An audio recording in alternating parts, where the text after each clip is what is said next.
Kanchipuram Vakula silks, నాణ్యత మా ప్రాధాన్యత. మదీనాగూడ, మియాపూర్, హైదరాబాద్ లో త్వరలో శుభారంభం. అందరం కూడా ధర్మ మార్గంలో నడవాలి. ప్రతి ఒక్కరము ఆచరించే విధానం కానీ వెళ్ళే ఆ తీరు కానీ అంత ధర్మంగా ఉందంటారా? అసలు ఎలా వెళ్ళాలి ధర్మంగా? పరమశివుడు విధిని ధర్మం ద్వారా కట్టడి చేశాడు. నువ్వు ధర్మం లేకోకుండా విధిని కట్టడి చేయి. జీవి జన్మ తీసుకుంది అని అంటే దాని యొక్క అర్థం ఏంటి? పెరిగేదాకే తల్లిదండ్రి చేతులు ఉంటారు, పెరిగిన తర్వాత లోకం విధి చేతులు ఉంటారు. అసలు ఎందుకు భగవంతుని ఆరాధించాలి? ఇదే ప్రశ్న యోగులు స్వీకరించుకొని విధిని, ఆచరణే దైవం. శివుడే అన్నిటికీ మూలం, శివుడి నుంచే ఇవన్నీ కూడా ఉద్భవించాయి అని చెప్పి. అయితే ఆరాధించాలి అనుకుంటే శివుడిని ఒక్కరినే ఆరాధిస్తే సరిపోతుందా? మిగతా అన్ని దేవుళ్ళని ఆరాధించాల్సిన అవసరం ఉందా? సాక్షాత్తుగా భగవంతుడు శివుడే ఒక్కో ఆచరణకు ఒక్కో రూపాన్ని నమ్మమని చెప్పాడు. అసలు ఈ తలరాత అనేది ఈ వ్యక్తికి ఇలానే అని చెప్పి ఎలా రాయబడుతుంది? ఎలా డిసైడ్ చేస్తారు? అట్లా ప్రతి పదార్థానికి ఒక కాలం ఉంటుంది.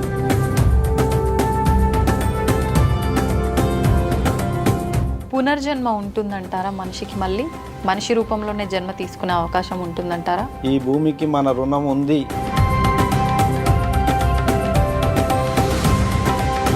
భగవంతుడివి అవతారాలు అన్నారు కదా మీరు, దశావతారాలు, ఇంకా అవతారాలు ఉన్నాయి అని చెప్పి. ఇంకా ఎన్ని అవతారాలు ఉన్నాయి? ఏ యుగంలో రాబోతోంది? ఎప్పుడు రాబోతోంది అవతారం? కలి వస్తున్నాడు, రాబోతున్నాడు. అందుకే ఈ స్పీడ్ పెంచిండు అన్ని.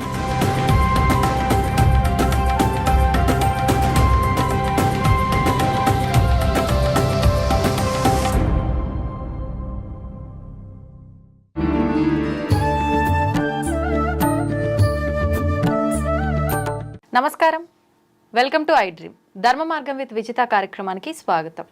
ఈరోజు నాతో పాటు ఒక ప్రత్యేకమైన గురువు ఉన్నారు.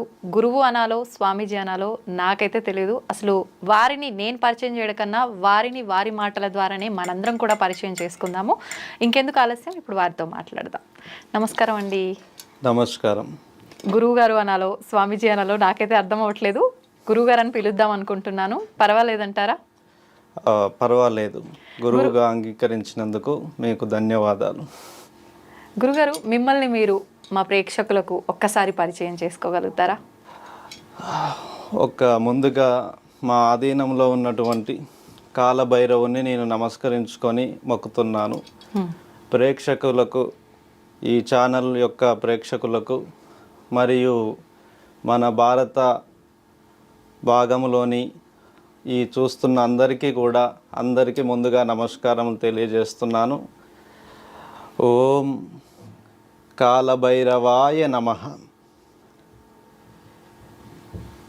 యదాస్తః హృదయస్థః మిథ్యం జగత్తార్కణం కాలం కాలభైరవం నమామి ఈశ్వరం. యోగం సత్యం నిత్యం యోగం ధర్మం పరిశాసనం కాల విధి దేవతాం నమో నమః. నేను విధి యొక్క దూతగా, కాలానికి ఉన్న దూతగా, దేవ ఆధీనంలో పొందిన దూతగా, ఒక గురువుగా మీకు కనిపిస్తున్నాను. నా పేరు కాలనాగ మహర్షి. నేను నాగమఠం యొక్క స్థాపితము చేసిన ఋషి పరంపరా గురువుని. నాగ సాధువుల తరపున అఖండ భారతదేశంలో ఈ పుణ్యభూమిలో అవతరించిన ఎందరో ఋషుల తరపున నేను ఆగమనం చేయడం జరిగింది. మన శాస్త్రాన్ని, మన యొక్క ధర్మ ప్రశాస్తాన్ని నలుదిక్కుల విస్తరించడం కోసం, ధర్మం యొక్క స్థాపనే ధ్యేయంగా నేను ఈ యొక్క ముందు అడుగు వేస్తూ ఆ కాలభైరవుని ఆజ్ఞ తీసుకొని రావడం జరిగింది. కుంభమేళా నుండి, మహాకుంభ నుంచి. కుంభమేళా నుంచి సరాసరి నేరుగా ఇక్కడికి రావడం జరిగింది. ఓ, నిజంగా మా అదృష్టం.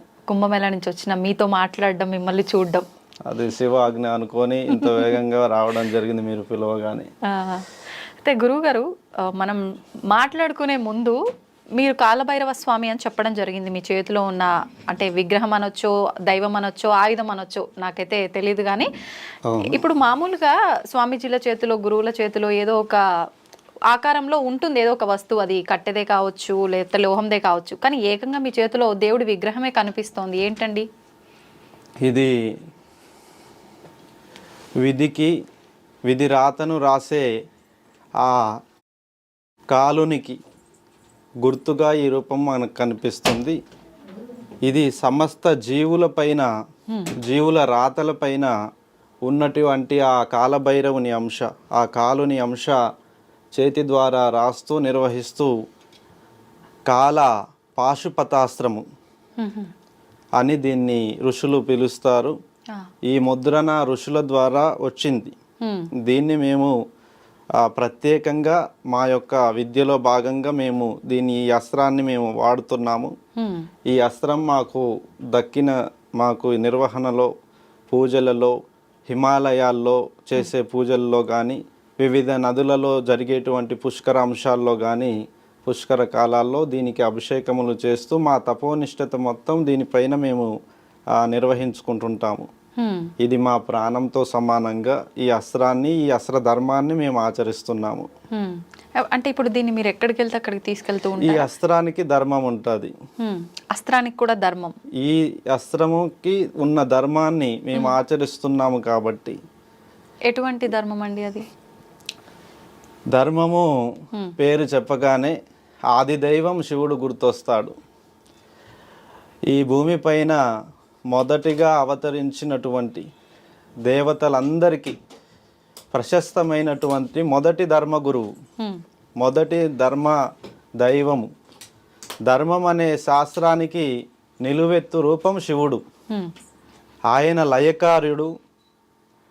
సర్వము భూతమైన, ప్రేతమైన, దేవతాదాదులైన ధర్మం పక్షాన నిలబడ్డ వారందరికీ వరాలు ఇచ్చాడు. మంచి వాళ్ళైనా, తెలిసిన వారైనా, తెలియని వారైనా, అజ్ఞానులైనా, గొప్పవాళ్ళైనా అందరినీ సర్వ సౌభరణ తత్వం వైపు నడిపించినటువంటి మహాగణుడు ఈ యొక్క భారతభవనిలో మొదటి దేవుడు, ఆది దేవుడు, ఆది యోగి, ఆది గురువు, ఆ సాక్షాత్ పరమశివుడే ధర్మశాస్త్రానికి రూపం. ఆయనే ధర్మం యొక్క మొదటి నిర్వహణ చేసినటువంటి మా యొక్క ఋషుల గురువు. ఋషుల గురువుగా ఆయననే. ఋషుల గురువు. ఈ భారతావని శివాజ్ఞ లేనిదే చీమైనా కుట్టదు అని ప్రజలందరిలో ఉంది ఆ నానుడి. అవునండి. ఈ జననం శివాజ్ఞతో వచ్చిందే, ఈ మరణం శివాజ్ఞతో వచ్చిందే అని కాలాన్ని రాసే కాలభైరవుడిగా ఆయన ప్రశాస్తి మనలందరి జనులలో ఉంది. ఓకే. అయితే ఇప్పుడు ధర్మం అన్నారు. అవును. అయితే ధర్మాన్ని సృష్టించిందే ఆ పరమశివుడు అన్నారు. అవును. ఇప్పుడు అందరం కూడా ధర్మ మార్గంలో నడవాలి. ప్రతి ఒక్కరము ఆచరించే విధానం కానీ, వెళ్ళే ఆ తీరు కానీ అంత ధర్మంగా ఉందంటారా? అసలు ఎలా వెళ్ళాలి ధర్మంగా? ధర్మము అంటే చాలామంది అనుకుంటున్నారు దానం చేసేదాన్ని మాత్రమే ధర్మంగా చెప్పుకుంటున్నారు. దాన ధర్మమనా? దానాలను చేయడమే ధర్మం అనుకుంటున్నారు. Okay okay. ఒక ప్రాణాన్ని రక్షించట ధర్మం, ఒక సహచర తత్వాన్ని కాపాడుకోవడం ధర్మం, ఒక ఇల్లాలిని కాపాడుకునే ధర్మం, ఒక కుటుంబాన్ని బతికించుకునే ధర్మము, ఒక ప్రాంతాన్ని రక్షించుకునే ధర్మము, ఒక లోకానికి ముందు చూపుని చూపించడం ధర్మం, భావి తరాల కోసం అహర్నిశలు పాటుపడడం ధర్మం, తరిగించకుండా మిగిలించడమే ధర్మం, పడిపోకుండా అందరినీ ఉత్తేజంగా నడిపించడమే ధర్మం. అలా ధర్మముని నలుదిక్కుల విస్తరింపజేయడానికి విధిపై పెట్టిన మొదటి గురి విధి. పరమశివుడు విధిని ధర్మం ద్వారా కట్టడి చేశాడు. నువ్వు ధర్మం లేకోకుండా విధిని కట్టడి చేయి. అగ్ని మాట వినదు, వాయువు సుడులు తిరుగుతుంది, నీరు వెర్రెక్కి చూస్తుంది, పంచభూతాలు ప్రళయాన్ని చూపిస్తాయి. అధర్మంగా వ్యవహరిస్తే పంచభూతాలు ప్రళయాన్ని సృష్టించి తుడిచిపెట్టేస్తాయి. అలాంటి ఎంతో మంది ధర్మాన్ని ఎదిరించి వచ్చిన ఎంతో మంది మట్టిపాలైపోయారు. ఆకాశానికి ఎత్తి ఎగిరినోళ్ళు కూడా నేల తలలేసి కూర్చున్నారు. ఎంతటి మదము మత్సర్యాలతో ఉప్పొంగిన మహా వీరులను కూడా ధర్మము తప్పిన పిమ్మట ధర్మాన్ని తప్పిన వెంట పడిపోయినారా లేదా? యుగ యుగాలుగా మన యొక్క ప్రాంతం ధర్మాన్ని నమ్ముతుంది. ధర్మగతినే దేవుని నమ్ముతున్నారు. దేవుడు ధర్మం వైపు నిలబడతాడు, భగవంతుడికి ధర్మం తెలుసు అనే భగవంతుని కీర్తిస్తున్నారు ప్రజలంతా. అంతేగాని వాళ్ళ కోరికలు మాత్రం నెరవేర్చడానికి కాదు, మంచి చెడు రెండు పరిష్కరిస్తున్నాడు భగవంతుడు అనే దేవుని నమ్ముతున్నారు. తదుపరి రెండవ ఫస్ట్ ప్రాణాన్ని రక్షించుకోవడమే ధర్మం. ప్రాణాన్ని 10 కాలాలను నిర్వహించేలా 10 కాలాల పాటు చల్లగా ఉండేలా, తను చల్లగా ఉండేలా, తన కుటుంబం, తన సమాజం, తన ప్రాంతం అంతా బాగుండేలా ఆచరణ చేసుకునే ధర్మ విధే దైవం అని మేము చెప్తున్నాం. దైవమే మొదటి దైవంని ఎలా అంటే ఆచరణ ద్వారానే చూడాలి. అంటే మనం చేసే ప్రతి కదలికలో కూడా మనం మొదటగా దైవాన్ని చూడగలగాలి. మన పుట్టుకలోనే దైవం ఉంది. ఏమి తెలియని మన పుట్టుక అన్ని తెలిసేలా చేసి అన్నిటినీ చూపిస్తూ తీసుకుపోతుంది. మళ్ళా మన పుట్టుకనే అన్ని పరిచయం చేసి అన్నిటిని నిర్వహించుకొని మళ్ళీ అన్నిట్లో ఇట్లా ఆ గాలి తాకినట్టుగా అన్ని మళ్ళీ ఏం లేనట్టుగా తీసుకెళ్తుంది. ఏదన్నా ఉంటేనే ఈ జన్మ అవసరం, ఏది లేకపోతే ఈ జన్మ ఎందుకు? ఈ కోరికలు ఇవన్నీ ఎందుకు? ఇక ఏది లేనప్పుడు ఈ జన్మ ఉండదు. ఏదైనా రుణగతిన ఉంటేనే ఈ జన్మ ఉంటది. అసలు ఏంటంటే మానవ జన్మకు అర్థం ఏంటి? ఎందుకు మనం ఒక జీవి జన్మ తీసుకుంది అని అంటే దాని యొక్క అర్థం ఏంటి? ఈ జన్మ తల్లి గర్భం నుండి పురుడు పోసుకున్నప్పుడు మొదటిగా ఒక ఉత్పాతం జరుగుతుంది, జ్ఞాపకం. తల్లి చెప్పే నూరి పోసేటువంటి ఆ జ్ఞాపకాలు తండ్రి అని, తోబుట్టువులని, మనవాళ్ళని, బయటి వాళ్ళని అన్నీ పురుడు పోసుకుంటాయి మొదటి నుండి. భగవంతుడు నూరిపోసేది అంతర్లోపంలో లోపల దాగి ఉంటది. అది అప్పుడే కనబడదు. అది పెరిగేదాకా తల్లి చెప్పినట్టే ఉంటది, తండ్రి చెప్పినట్టే ఉంటది. ఒక వయసు వచ్చాక తల్లిదండ్రులను దాటి ఆ లోపల ఆ యొక్క శిశువులో ఉన్నది మొదటి చిన్నతనంలోనే బయటపడదు. అది ఒక వయసు వచ్చాక తనలో దాగిన ఆ జన్మవిధి రహస్యం అనేది బయటికి ఉప్పొంగిపోతుంటది. అది చాలా మంది, కొద్ది మందికి కామం వైపు, కొద్ది మంది రాజయోగం వైపు, కొద్ది మంది దుఃఖ భారాల నుంచి తప్పించుకున్నటకు, కష్ట సుఖాల మీద సవారీ చేయడానికి, ఇలా వాళ్ళ జన్మ అంశాలు ఈ సృష్టిలో లయమైనటువంటి కొన్ని విద్యలకి ట్రాన్స్ఫర్ అయిపోతాయి. పెరిగేదాకే తల్లిదండ్రి చేతులు ఉంటారు, పెరిగిన తర్వాత లోకం విధి చేతులు ఉంటారు. భగవంతుడు ఇచ్చేటువంటి విద్యే వాళ్ళకు వస్తుంది. వాళ్ళు బట్టుపట్టి ఎంత కష్టపడి మనం నేర్పినా మిగతాయి రావు. అంటే ఇప్పుడు కొంతమంది మంచిగా వెళ్తున్నారు, కొంతమంది అడ్డదారులు అంటే చెడు వ్యసనాలకు బానిస ఇలా వెళ్తున్నారు. మరి ఇదంతా కూడా భగవంతుడు నడిపించినట్టుగానే జరుగుతుందా? అవును, భగవంతుడు సాక్షాత్కరంగా ఈ భూమి మీద అవతరించిన కాలం నుంచి ఇప్పటి వరకు మంచి చెడులను పరిష్కరిస్తున్నాడు అని మనం ఎన్నో పురాణాల నుంచి కానీ ఎన్నో కథల నుంచి, కథాంశాల నుంచి మనం వింటున్నాం, చూస్తున్నాం. అవును, భగవంతుడు ధర్మాన్ని స్థాపించిన తర్వాత అనుసరించని వారు ఒకవైపు, ధర్మం అనుసరించేవారు దేవతలయ్యారు, ధర్మాన్ని అనుసరించని వాళ్ళు రాక్షసులయ్యారు.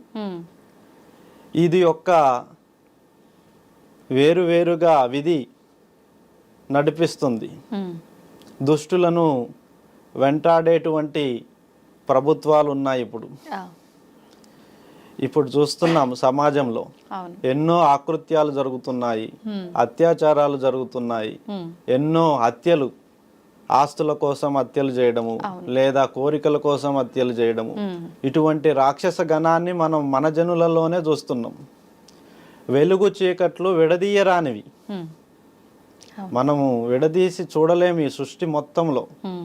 అలాగే ఈ ధర్మ పక్షాన నిలబడి చూస్తేనే మనకి దైవ గుణం ఉన్న వాళ్ళు కనిపిస్తారు.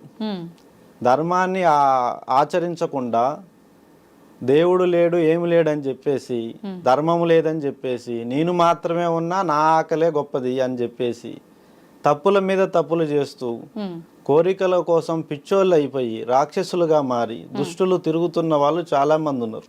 వాళ్ళని కంట్రోల్ చేయడానికి ఇప్పటికీ ప్రభుత్వాలు, నాయకులు ఎంతో మంది ఎన్నో కట్టుబాట్లతో ధర్మశాసనాలు, న్యాయపీఠాలు, అప్పుడే కదా న్యాయస్థానాలు ఇవన్నీ అవతరించాయి.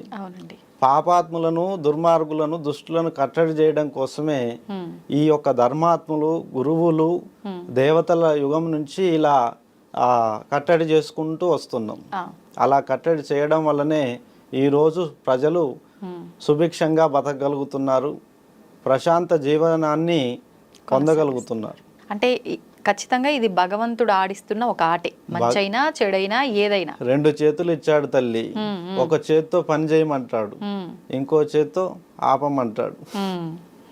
ఎందుకంటే లిమిట్స్ ఉంటాయి.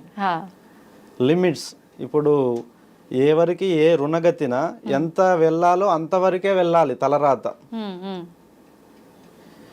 ఏ జీవుడికైనా అది వర్తిస్తుంది. అంటే తలరాత అనేది నమ్మొచ్చు అంటారా? ఉందా తలరాత? తలరాత ఉంది. తలరాతని మళ్ళీ తిరగరాయొచ్చు అంటుంటారు కదా, అందుకే శివయ్యకి 3వ కన్ను ఎందుకుంది? ఆయన మనకి వరాలను ఇస్తూ మారుస్తున్న కథలు ఎన్నో ఉన్నాయి. మనకేదైనా లభించకపోతే ఆ పరమశివుణ్ణి వేడుకొనగా అతను మన తలరాతలో ఆ యోగమును రాస్తాడు. మనం చేసే పూజల వల్లనో, ఆ వేడుక ద్వారా వేడుకోవడం వల్లనో యోగము నీకు లేదు కదా తీసుకో అంటాడు, మళ్ళీ రాస్తాడు. అందుకే కదా కాలం ఉంది. కాలము అనేది పరీక్షించడానికి, పర్యవేక్షించడానికి, నిర్వహించడానికి. నిర్వహణలో ఏదన్నా ఒక కాలంలో జరిగిన తప్పులని మరొక కాలంలో మనం సవరించుకోవచ్చు. ఒక జన్మలో చేసిన తప్పులని మరొక జన్మలో తొలగించుకుంటున్నారు. ఒక 100 తప్పులు చేసిన వాడు ఒక పుణ్యకార్యంతో మళ్ళీ పేరు మార్చుకుంటున్నాడు. అలా భగవంతుడు చెడు వాళ్ళని మంచిగా మార్చడానికి అవకాశాలు ఇస్తున్నాడు. తలరాత రాసుకోవచ్చు కూడా. భగవంతుడు ఏదైనా మిస్ చేసినను, వదిలేసినను మళ్ళీ మనం దాన్ని గుర్తించిపోయి నాకు ఇది రాయలేదు మీరు రాయండి అని మళ్ళీ మనం రాసుకొని తెచ్చుకోవచ్చు. తలరాతను తిరిగి రాసుకోవచ్చు. అంటే ఇది ధర్మంగా నడుచుకున్న వాళ్ళకే, ధర్మాన్ని అనుసరించే వాళ్ళకే ఈ తలరాత తిరిగి రాసుకోవచ్చు. ధర్మాన్ని తప్పి నేను నా కోరికలే మూలము, నా ఇష్టమే ప్రధానము, లోకం కనబడక, తల్లిదండ్రులు కనబడక, భార్య పిల్లలు కనబడక తిరుగుతున్న విర్రవీగుతున్న దుష్టులకి ఆ తలరాత రాయడు. వాళ్ళని అంతం కోరుతుంది విధి. విధి అంతమే కోరుకుంటది. ప్రజలు అందరు కూడా వారు తొందరగా పోతేనే బాగుంటది, మనం ప్రశాంతంగా బతుకుతున్న దాంట్లో వాడొచ్చి మొత్తం అగ్ని బీజం వేస్తున్నాడని ప్రజలంతా వారి చావునే కోరుకుంటారు, దుష్టుల చావులనే కోరుకుంటారు. ఓకే, అయితే ఇప్పుడు నేను నాది అనే స్వార్థంతో బ్రతుకుతున్నారు మనుషులు. నిజంగా అలా కాకుండా ధర్మంగా భగవంతుడున్నాడు, ఏదో శక్తి ఉంది, సరే నేను నాది అనేవాడికి ఈ భూమి మొత్తం ఇస్తా, వాడు ఏ పని చేస్తాడు? ఏమి ఎంత పని చేయగలుగుతాడు? అవును, నేను నాది అనుకుంటే సరిపోదు, దాన్ని కాపాడుకోవాలి. దాన్ని కాపాడుకోవాలి, దాన్ని నిర్వహించాలి. నిర్వహణ పూర్తయిన తర్వాత తనతో కానప్పుడు ఇంకొకరికి అప్పచెప్పి వెళ్ళిపోవాలి, కానీ దాన్ని గాలికి వదిలేసిపోవద్దు. నేను నాది అనుకోవడానికి కూడా ఒక ధర్మాన్ని పాటిస్తాలి తప్పకుండా, లేకపోతే అది యోగము కరెక్ట్గా కాదు. అందుకే వాళ్ళ కోరికలు నెరవేర్తలేవు. నాది నాది అనుకున్నవాడికి ఏదీ దక్కదు, అందరిది అందరిది అనుకున్నవాడికి అన్ని చేతులు సహకరిస్తాయి. అదే ధర్మం చెప్తుంది. అవును అవును. అయితే ఇప్పుడు మన తలరాతలో ఉన్నదాన్ని మార్చుకోవడం కోసం మనం భగవంతుని ఆరాధించాలా, లేదు అంటే నేను ఇప్పుడు ఉన్న జన్మలో మంచి ఉత్తమంగా బతకాలి, అనుకున్న లగ్జరీ లైఫ్ లీడ్ చేయాలి అంటే భగవంతుని ఆరాధించాలా? అసలు ఎందుకు భగవంతుని ఆరాధించాలి? ఇది మన జన్మాంతరాలను తవ్విదీసి చూసుకునేటువంటి మన ఆత్మ పరీక్ష ఈ ఆ ప్రశ్న అనేది. ఇదే ప్రశ్న యోగులు స్వీకరించుకొని విధిని, ఆచరణే దైవం, మొదట ఆచరణలోనే దైవాన్ని తీసుకొని ధర్మం వైపు గురిపెట్టి అస్త్రాన్ని నడిపించారు. మన ఆచరణలో దైవం ఉండి మన ఆచరణలో ధర్మ ప్రక్షాళన నిలబడి ఉంటే సమస్త జీవులు పరిచయం అవుతాయి, సమస్త యోగములు మనకి కలుగుతాయి. కానీ ఎందులోనూ పడకోకుండా నీకు అనువైన నువ్వు ఏదైతే లక్ష్య సాధన ఉంటుందో లక్ష్య సాధన వైపు మాత్రమే గురి పెట్టాలి. వీళ్ళు చాలామంది చెప్పేది ఒక ధర్మాన కోరుకుంటారు, ఇంకో ధర్మం వైపు పాటిస్తుంటారు. ఆచరణ దోషం వల్ల వాళ్ళు కోరుకున్నవి జరగట్లేదు.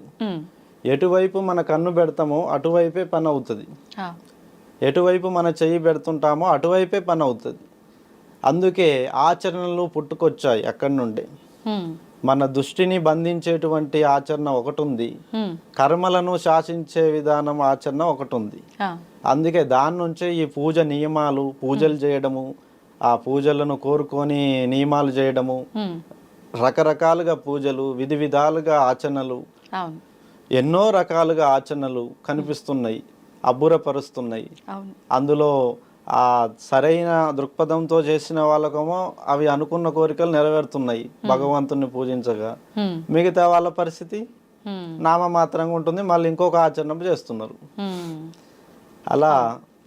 అలా జరుగుతూ ఇప్పుడు ఇలా అంటే ఇప్పుడు మీరు చెప్పిన దాన్ని బట్టి శివుడే అన్నిటికీ మూలం, శివుడి నుంచే ఇవన్నీ కూడా ఉద్భవించాయి అని చెప్పి. అయితే ఆరాధించాలి అనుకుంటే శివుడిని ఒక్కరినే ఆరాధిస్తే సరిపోతుందా? మిగతా అన్ని దేవుళ్ళని ఆరాధించాల్సిన అవసరం ఉందా? సాక్షాత్తుగా భగవంతుడు శివుడే ఒక్కో ఆచరణకు ఒక్కో రూపాన్ని నమ్మమని చెప్పాడు. ఇప్పుడు ఒక్కో ఆచరణకు ఒక్కో రూపాన్ని ఇవ్వాలి, అప్పుడు వాళ్ళు తొందరగా గుర్తుపట్టగలరు. ఇప్పుడు ధనాన్ని సూచించడానికి లక్ష్మీదేవతను చూపెడుతున్నారు అందరూ. లక్ష్మీదేవత దగ్గరే అంత ధనం ఉంటుందని ప్రజలకు ఎలా తెలుసు? ఏదో ఒక ఆధారం, లింక్, ఒక రూపాంతరం నుంచి లింక్ తీసుకుంటారు. ఎవరికైతే ఆ వేదనతో బాధపడుతుంటారో వారు ఆ రూపాన్ని అలా టచ్ చేయడమే, ఆ రూపాన్ని అలా టచ్ చేయడం వల్ల ఆ లక్ష్మీదేవత శివునిలో ఐక్యమైనప్పుడు ఆ యొక్క రాత మార్చబడుతుంది. వాళ్ళు కోరుకున్నవి తదాస్తు, దేవతలు కూడా తదాస్తు అంటారు. వాళ్ళు అలాగే కామానికి ఒక దేవత, కామము అంటే సౌఖ్యం, మన ఆనందము, కోరికలు తీర్చడాన్ని కామం అంటారు.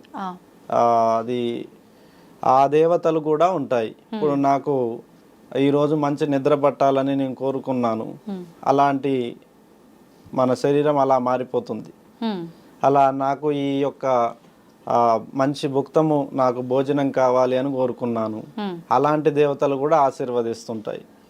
అట్లా అలాగే ఇప్పుడు పగ తీర్చుకోవడానికి చాలా మంది కూడా పగ తీర్చుకోవడానికి హనుమాన్ని కానీ లేదా కాలభైరవుని కానీ వీరభద్రుని కానీ కాళీ దేవతను కానీ ఉగ్ర రూపాలను కానీ కూడా నరసింహస్వామిని కానీ విష్ణుమూర్తిని కానీ మొక్కుతుంటారు.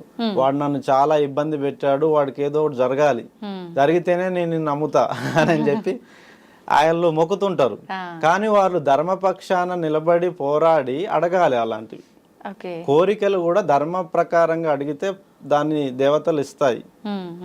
దేవతలు ఇలా మనం ఎన్నో రూపాలు మన యొక్క ఆచరణలు ఏదైతే కోరుకుంటామో వాటికి రూపాలుగా ఈ దేవతలు అవతరించాయి. అంతేగాని సమస్తము శివుడిలోనే ఉన్నాయి, శివుడిలోనే సమస్తము నిక్షిప్తమై ఉందని ఆ దేవతలే చెప్పారు ఋషులకి. ఇప్పుడు శివుణ్ణి ఆరాధించే వాళ్ళకి ఎక్కువ కష్టాలు పెడుతుంటాడు, పరీక్షలు పెడుతుంటాడు, అన్ని ఎదుర్కొన్న తర్వాతే ఆయన అనుకున్నది మనకు ఇస్తాడు అని చెప్పంటారు. నిజం, కష్టాలు పెట్టేది శివుడు కాదు. ఇది చెప్పబడిన వాస్తవము లోతుగా చెప్పాలి. ఇప్పుడు కష్టాలు పెట్టేది శివయ్య కాదు, అవి పరీక్షలు, పర్యవేక్షణలు. పర్యవేక్షణలో వీళ్ళు తెలుసుకోవడం కోసం, వాళ్లకు తెలియడం కోసం ఎటువైపు నిలబడితే ఎంత బరువు ఉందో తెలుస్తుంది. మేలు కోరి 10 మంది మేలు కోరి ధర్మపక్షాన నిలబడితే 4 పనులు దొరుకుతాయి, ఏదో ఒక పని ద్వారా అభివృద్ధి అవ్వచ్చు. అలా ధర్మపక్షాన నిలబడిన వారికి ఎటువంటి పరీక్షలు పెట్టడు శివుడు. ధర్మపక్షాన లేని వాళ్ళకే ఆ కష్టాలు. అంతేగాని శివుని యొక్క ఆ శివుడే పరీక్షలు పెడుతున్నాడు అనేది కరెక్ట్ కాదు. అది మనం కోరిక యొక్క వాస్తవం ఎంత లోతుగా ఉంటుందో మన కోరిక అంత లోతుగా తీసుకెళ్లి చూపిస్తాడు, పరిచయం చేస్తాడు. నువ్వు ఈ కోరికను నెరవేర్చుకుంటున్నావు అంటే అది మామూలు విషయం కాదు, దాని నిర్వహణ ఇలా ఉంటది అని భయాన్ని భక్తిని రెండింటిని భావంగా చూపిస్తాడు ఆయన, చూపించిస్తాడు శివుడు.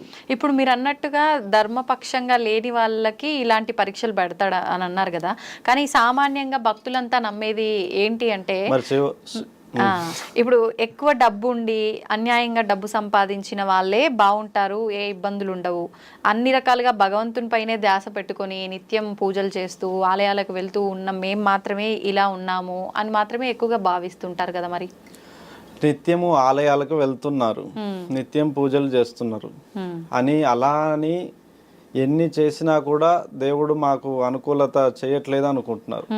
కానీ వాళ్ళ చేతి నుంచే రాత రాయబడుతుంది, వాళ్ళు గ్రహించాలి, తప్పుని మూలముని వాళ్ళు గ్రహించాలి. ఆ గ్రహించే దశకాలు ఒక ఆలయంలోనే నిక్షిప్తమై ఉండవు. ఒక్కో జీవికి తన సమయం అయిపోయినప్పుడు మరో వ్యక్తి వచ్చి పురుడు పోసి వెళ్తుంటాడు. ఒకరి తరం కానప్పుడు మరొకరు వచ్చి ఆ ధర్మాన్ని మార్చి వెళ్తుంటారు. రామునికి ఆంజనేయుడు ఒక దూతగా కలిసి పరిచయం అయ్యి ఆ చివరికి ఆ యుద్ధాన్నే మలుపు తిప్పించాడు, గెలుపుని తిప్పించాడు. ఆంజనేయుడు లేని రామాయణం మనకి బాధగా అనిపిస్తుంది. అప్పటి వరకు రాముడు కూడా వెతుకుతూనే ఉంటాడు తన ఆత్మీయులు ఎక్కడున్నారని. ఎవరు దొరకరు. విధి పక్షాన ఒక దూతగా ఆయన మరొకరు వచ్చి తన రాతలో చేరి తన గెలుపుకు కారణమయ్యారు. అలా అన్ని వాళ్ళలోనే నిక్షిప్తమై ఉండవు. వాళ్ళ యొక్క భావాలు నెరవేర్చబడేవి మిగతా వాళ్ళు కదిలించినప్పుడు వారి ద్వారా వాళ్ళు తెలుసుకొని లక్ష్యాన్ని సాధించగలరు. అన్ని మనతోనే జరగవు. ఇప్పుడు నేనే ఉన్నాను, ఈ అస్త్రము నేనే తయారు చేయలేదు కదా.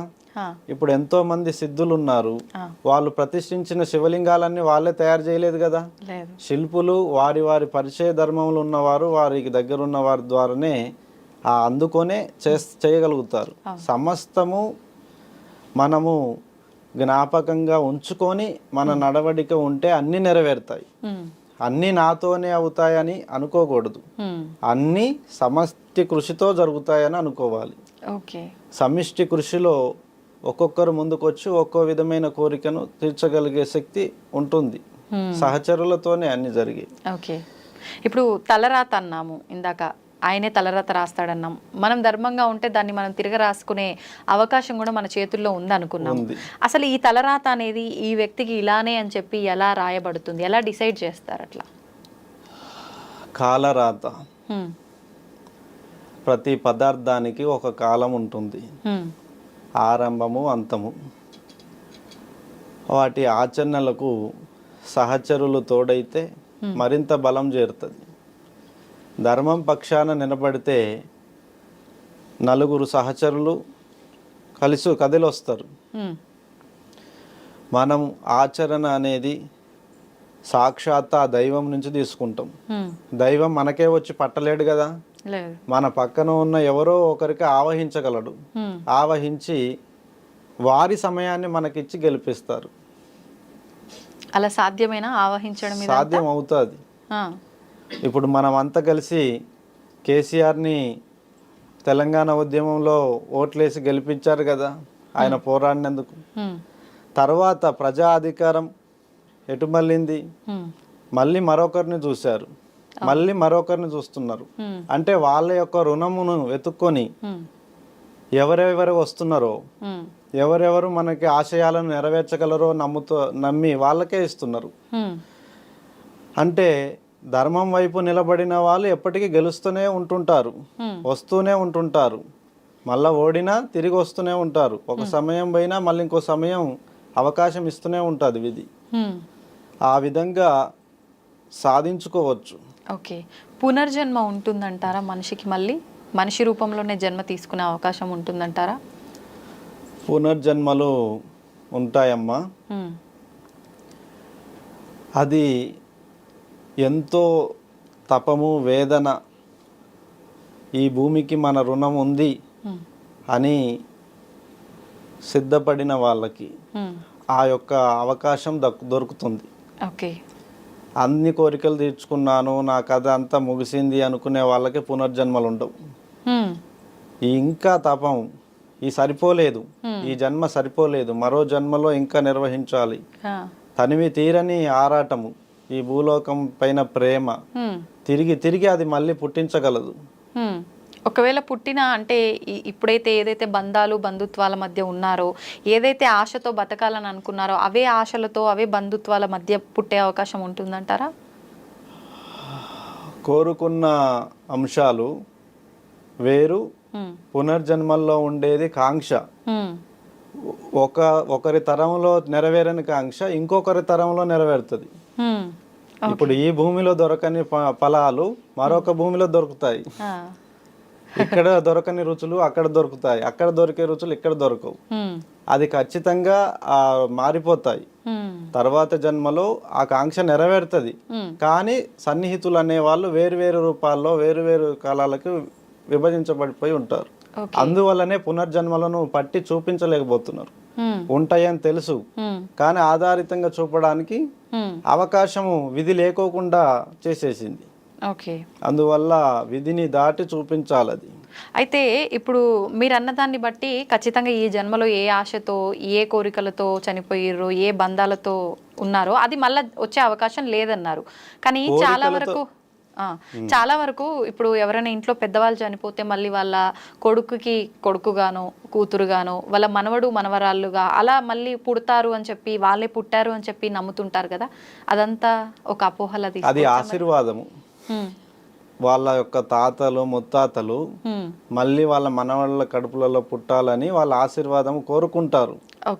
వాళ్ళకి చెప్తారు కూడా, మనవడా నేను చచ్చి మళ్ళీ నీ కడుపులోనే పుట్టాలని ఉందిరా అని చెప్పి ఆ చిన్న పిల్లాన్ని దగ్గర తీసుకొని అలా అద్దుకొని చెప్తుంటారు. వాళ్ళకి వాళ్ళ తాతే పుట్టాడు అనుకుంటారు తర్వాత. అది ఆశీర్వచనం. అంటే వాళ్ళ యోగము తనివి తీరని ఆ ప్రేమ ఆ కాంక్షలు ఆ బలాన్ని బలంగా బంధం అనేది కనిపిస్తుంటుంది విధి ద్వారా. ఇప్పుడు చనిపోయిన వాళ్ళని ఎక్కువగా అంటే కాకి రూపంలోనే కాకి భోజనం పెట్టడం కానీ ఎక్కువగా మనం పోల్చామంటే మన ఇంటి పైకి ఒక కాకి వచ్చిందంటే ఎవరైనా చనిపోయిన వాళ్ళు ఆ రూపంలో వచ్చారు ఇంటికి అని చెప్పి ఇలా మాట్లాడుతూ ఉంటారు. ఎందుకు ప్రత్యేకించి కాకినే ఇలా పితృదేవతలకు సంబంధించి మాట్లాడుతూ ఉంటారు? కాకి నలుపు వర్ణంలో ఉంటుంది. దాని చూపు నలుదిక్కులను చూసుకొనే ఏదైనా ముట్టుకుంటుంది. అది ఒక దిక్కును చూసి తినేపోయే సహజ జీవి కాదు. 4 దిక్కులను పర్యవేక్షించి పోయి ముట్టుకునేటువంటి గుణం ఉంది. విధికి అది దూతగా దాని కాల ప్రశాస్తంగా చూసి దానితో మనం పంచుకుంటున్నాం ఆ అనుభూతిని. మన పితృ రుణాన్ని పంచుకోవడానికి విశేషమైనటువంటి రూపం కావాలి. ఆ లక్షణాలన్నీ కాకిలో ఉన్నాయి. అందువల్ల అది మన కోరికకు తగిన విధంగా దాని రూపం ఉంది, దాని లక్షణం ఉంది. కాబట్టి ఆ అర్హత దానికి ఇచ్చి మన పితృ రుణాన్ని దానికి ఇచ్చి మనం ఆనందపడుతున్నాం. ఓకే. ఇప్పుడు పుట్టుక చావు అన్నీ భగవంతుడి సృష్టి. ఈ మధ్యలో జరిగే ఈ ఆట అంతా కూడా భగవంతుని సృష్టి. కానీ పుట్టినప్పుడు మనకు మైల అంటుంటారు, కొన్ని రోజుల పాటు 11 రోజుల పాటు అని చెప్పి అంటారు. తర్వాత చనిపోయినప్పుడు కూడా ఆ కుటుంబం వారికైతే సంవత్సరం వరకు అని, వాళ్ళకి సంబంధించిన వాళ్ళకైతే ఆ కార్యక్రమాలు అయ్యే వరకు అని చెప్పి ఇలా చెప్తారు. ఈ భగవంతుడు సృష్టించిన సృష్టి అయినప్పుడు ఎందుకు ఇవన్నీ కూడా ఆచరించటం? మళ్ళీ మైల ఒక ఆచరణ ధర్మ విధిగా కనబడట్లేదు ఇప్పుడున్న పరిస్థితుల్లో. ఎందుకంటే అలనాటి కాలంలో యోగులు మునులు ఋషులు వారి ధర్మపత్నీలు కానీ వాళ్ళ కుటుంబం కానీ అందరూ ఒకే ఇంట్లో ఉంటారు. విడతీయరాని ఆ బంధంలో ఉంటారు. ఒక ఆశ్రమము. ఇప్పుడు జమదగ్ని మహర్షి రేణుకా ఎల్లమ్మ తల్లి చూడండి, వాళ్ళు దేవతలే కదా. వారింట్లో ఏ ఆచరణ అయినా సరే వారు నిర్వహించుకుంటూ వచ్చారు. మైల ఉంది అని కదా దూరం పెట్టడం అనేది లేదు. మైల ఉన్నదాన్ని సాంప్రదాయంగా వ్యవహరించే ఆచరణలు ఉంటాయి. వాటికి ఆచరణలకు దూరం పెట్టాలి కానీ వాళ్ళని దూరం పెట్టకూడదు. ఓకే. అలా దూరం పెడితేది దైవం కాదు. ఎటువంటి సందర్భంలోనైనా ఎటువంటి కాలంలో అయినా భగవంతుణ్ణి చేరుకోవడమే ధర్మం. ఎందుకంటే ఇప్పుడు మనకు ఆజ్ఞ రావాలి, ఇది చేయడమే మంచి అని తెలియాలి. అప్పుడు ఎలా వస్తుంది ఆజ్ఞ? దూరం పెడితే వాళ్ళు ఎలా వస్తుంది? నమ్మకాలు దూరం చేయడానికి అది కొద్దిమంది సృష్టించినటువంటి వ్యవహారము. వాస్తవానికి మహిళ అనేది మనము పెద్దగా కొన్ని ఆచరణలకు దూరం పెట్టాం కానీ వ్యక్తులను దూరం పెట్టరా అనేది మహిళ అనేది లేదు. అది ఓకే. ఓకే. అయితే ఇప్పుడు ఈ తంతు ఏదైతే ఇవన్నీ పాటిస్తున్నామో, చనిపోయినప్పుడు కూడా మనిషి చనిపోయిన దగ్గర నుంచి మనిషి చనిపోయినప్పుడు అతని జ్ఞాపకాలను ఒకేసారిగా మనం విడిచిపెట్టలేము. అవును. కాబట్టి దానికి కొన్ని దినములు అనుచరణ చేయడం, కొన్ని దినములను వారికి జ్ఞాపకంగా చేసుకునే ఆచరణను అది దినకార్యములు అంటారు. దినకార్యములు పూర్తయిన పిమ్మట వాళ్ళు సకలము నిర్వహించుకోవచ్చు. అంతేగాని సంవత్సరంతపు మహిళ అనేది లేదు దానికి. ఈ కార్యక్రమాలు అయిపోయిన తర్వాత యథావిధిగా చేసుకోవచ్చు. పుట్టుక కూడా అలాగే. పుట్టుకలో కూడా తల్లి స్నానం చేయాలి, బిడ్డ స్నానం చేయాలి. అప్పుడు వారి నుంచి వచ్చేటువంటి ఆ పుట్టుక నుంచి వచ్చిన ద్రవ్యముల వాసనలు చుట్టుపక్కల అందరినీ ఆకట్టి వేయబడుతుంటాయి. అందుకే బిడ్డల దగ్గర, తల్లి దగ్గరకు కానీ శిశువు దగ్గరకు కానీ ఇతరులను కూడా చెప్పులు వేసుకొని రానివ్వరు, కాళ్ళు చేతులు కడుక్కొని పట్టుకొనివ్వరు. పిల్లలను కూడా ఇన్ఫెక్షన్స్ వస్తాయి. ఆచరణ మహిళ అనేది వారి యొక్క శ్రేయస్సు భద్రత కోసం పెట్టిందే గాని భగవంతుడికి దూరం చేసే విధానం అక్కడ లేదు. పుట్టుక నుంచైనా చావు నుంచైనా భగవంతుడిని దూరం చేసే విధానం ఎందులోనూ లేదు. భగవంతుడి ఆశీర్వాదమును మనం తీసుకోవచ్చు, కానీ కొన్ని ఆచరణలు వాళ్ళ యొక్క శ్రేయస్సు, వాళ్ళ యొక్క ధర్మ రక్షణ కోసమే, బిడ్డ తల్లి రక్షణ కోసమే ఆ 11, 21 రోజు వాళ్ళు చేసే స్నానాలు కొంచెం తంతు ముగిసే వరకు వాళ్ళని అప్పటి వరకు బయట తిరగనివ్వరు. బయట తిరగనివ్వకోకుండా పెట్టారు కానీ గుడికి రావద్దని చెప్పి కట్టలేదు ఎక్కడ. ఓకేనా? అది ఆ మహిళ అంతా పోయే 21 రోజుల్లో వాళ్ళు చేసే స్నానాల ద్వారా ఆ అన్ని ఔషధాలు తెచ్చి స్నానం చేయిస్తారు. ఏది తులసి ఆకులు కానీ ఇంకా ఇక్కడ చెప్తారు అది కొన్ని ఆకులను ఔషధాలను తెచ్చేసి వాటి ద్వారా స్నానాలు వేడి నీళ్ళల్లో వేసి ఉడికించి ఆ వాటర్తోనే స్నానాలు చేయిస్తారు. అలా పుట్టుక మహిళ అనేది వాళ్ళ రక్షణ కోసం కానీ దేవుని దూరం చేసేది కాదు. 2 చావు మహిళ అనేది చావుని సంవత్సరికం పాటిస్తున్నారు. అది కాదు, అది దైవానికి దూరం చేయడం అనేది లేదు. అతని జ్ఞాపకాలను అతనికి అందించేంత వరకు పరిపరి విధాలుగా ఆచరణలు చేస్తూ ఇప్పుడు పిండ ప్రదానం చేయాలి, అలాగే భోజనము భుక్తి పెట్టాలి, అలాగే అందరూ ఏడుస్తుంటారు దుఃఖపీడితులై, వాళ్ళలో ఆ దుఃఖము తగ్గాలి. ఆ దుఃఖము తగ్గేంత వరకు వాళ్ళని కొన్ని రోజుల పాటు వాళ్ళు అదే కార్యక్రమంలో దినకార్యములలో ఉండడం వల్ల వాళ్ళు దేవుణ్ణి స్మరిస్తుంటారు కానీ రాలేరు. అలా కొన్ని జ్ఞాపకాలు విడిచేంత వరకు ఆ కార్యక్రమాలన్నీ ముగిసే వరకు వారిని మిగతా కార్యక్రమాలకు రానివ్వరు. అంటే శుభకార్యాలకు రానివ్వరు. అలాగే వేరే వేరే వృత్తుల పనులకు జాబులకు కూడా పోరు. కొద్దిమంది ఆ జ్ఞాపకాలు పట్టి పీడిస్తూ వేడుస్తుంటారు, శోకిస్తుంటారు. తల్లి చనిపోయినా, తండ్రి చనిపోయినా, బిడ్డలు ఎవరైనా కానీ ఆ జ్ఞాపకాలు విడిచేంత వరకు వాళ్ళు ఉండేది కూడా దేవుళ్ళతోనే. దైవ ఆగమన శాస్త్రాల ప్రకారంగానే ఆ యొక్క తంతు నడుస్తుంటది. అక్కడెక్కడ దూరం చేసిన ఆనవాళ్ళు ఏం లేవు.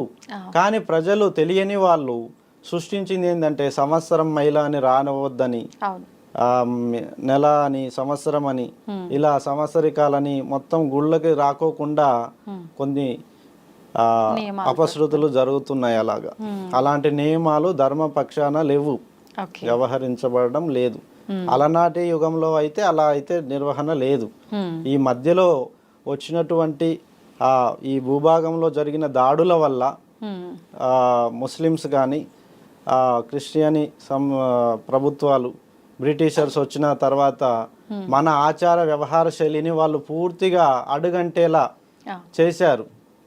మన గురుకులాలు, మన గురువుల ధర్మాలు, మన విధి విధానాల ఆచారాలన్నిటినీ తారుమారు చేశారు. దానివల్ల చాలా విధి విధానాలు తారుమారు జరిగి ఇప్పుడు అలా వ్యవహరించబడుతున్నాయి. ఓకే, అయితే ఇప్పుడు మీరు అన్నట్టుగా అంటే నేను ఏదో జనాలకి తెలియజేయడం కోసం నా వంతు నేను ధర్మంగా మాట్లాడి వాళ్ళకు తెలియజెప్పి వాళ్ళని ఆ మార్గంలో తీసుకెళ్లడం కోసం అని చెప్పి గొప్ప గొప్ప పదాలు మాట్లాడారు.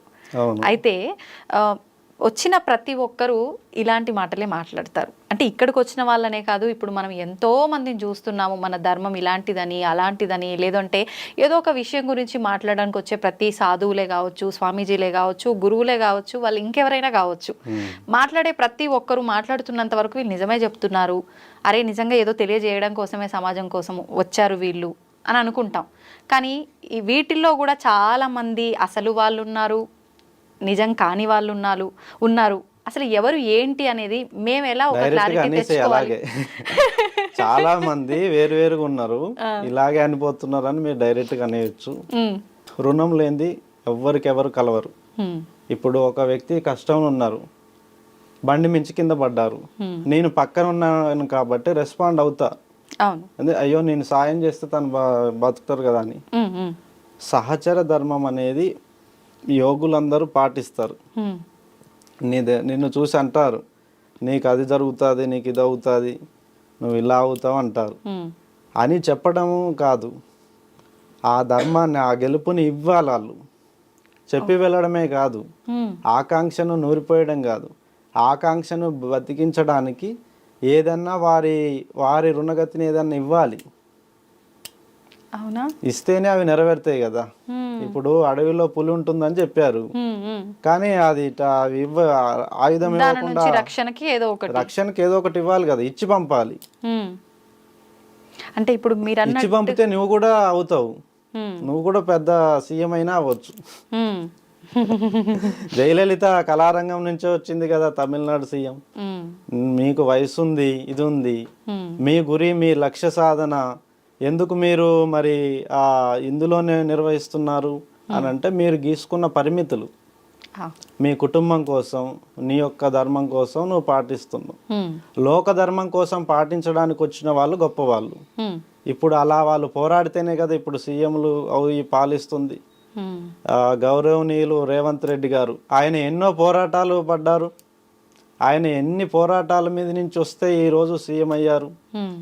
కేసీఆర్ కూడా సీఎం అయ్యారు. అంతకుముందు రాజశేఖర్ రెడ్డి గారు, రోషయ్య గారు, ఇలా కిరణ్ కుమార్ రెడ్డి గారు, గొప్ప గొప్ప మహానుభావులు అందరికీ విధి అవకాశం ఇస్తుంది. ఇప్పుడు నీకు కూడా ఇవ్వచ్చు నువ్వు పోరాడితే. కానీ నువ్వు నమ్మాలి, నా జీవితము దీనిపైనే ఉంది అని నువ్వు నమ్మాలి. మేము సహకరిస్తున్నా, మేము కూడా నిన్ను నమ్మాలి. ఏదో నిన్ను ఆట పట్టించకూడదుగా మేము చెప్పి. అలా నీకు కూడా ఒక మంచి యోగం ఉంది అని నేను పరిచయం చేశాను. అది నిజమైన నాడు నువ్వు నన్ను తలుచుకోగలవు. ఆ తలుచుకుంటావు అనే చిన్న ఎమోషన్తోనే నేను నీకు చెప్పాను, అంతేగాని ఇప్పుడే నువ్వు నాకేమి ఇవ్వవు చెప్పగానే.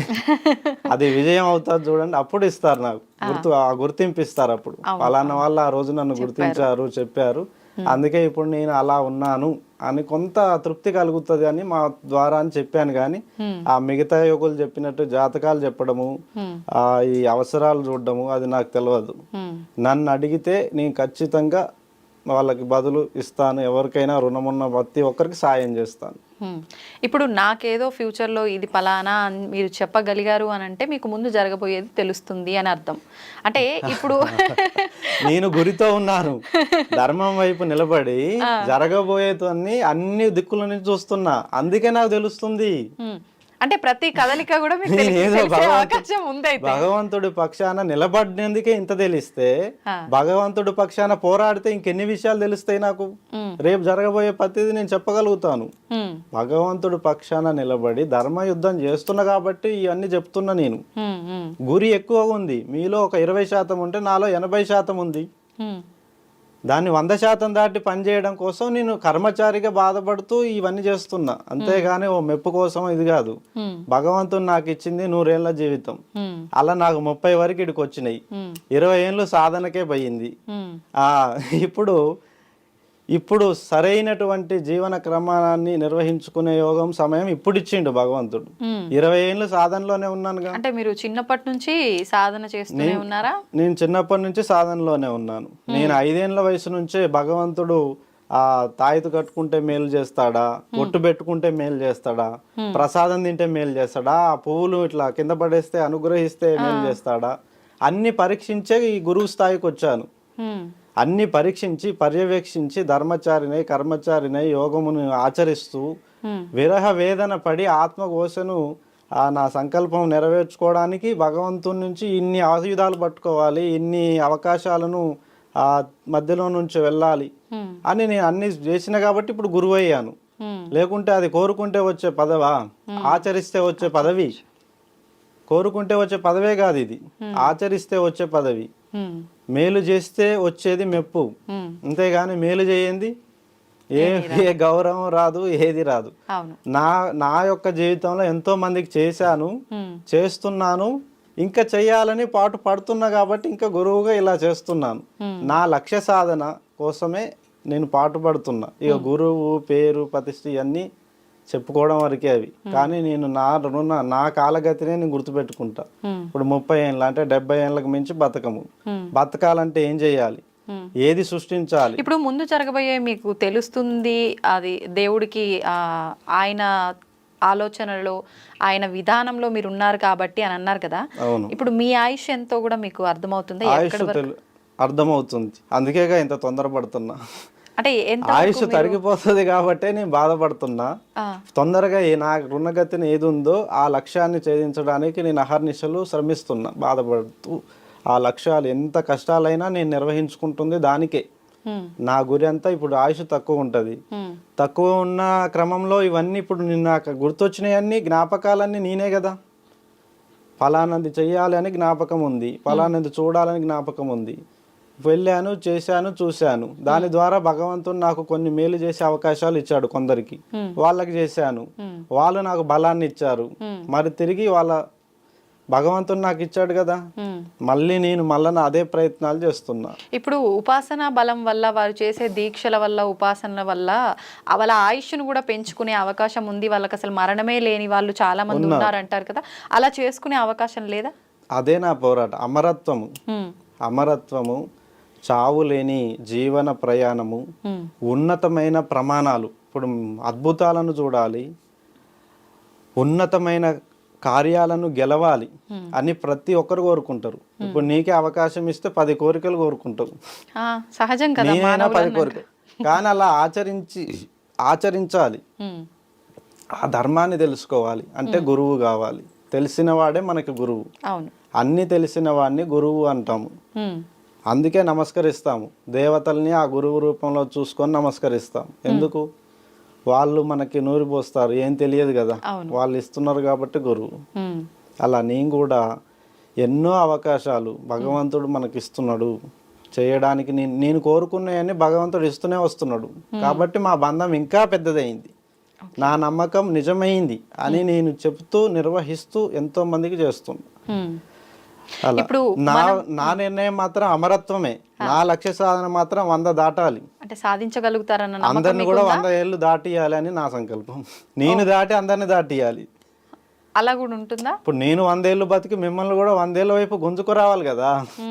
అలా మిమ్మల్ని కూడా తీసుకొస్తేనే నాతో పాటు నా సహచరులంతా గెలిస్తేనే నాకు సంతోషం.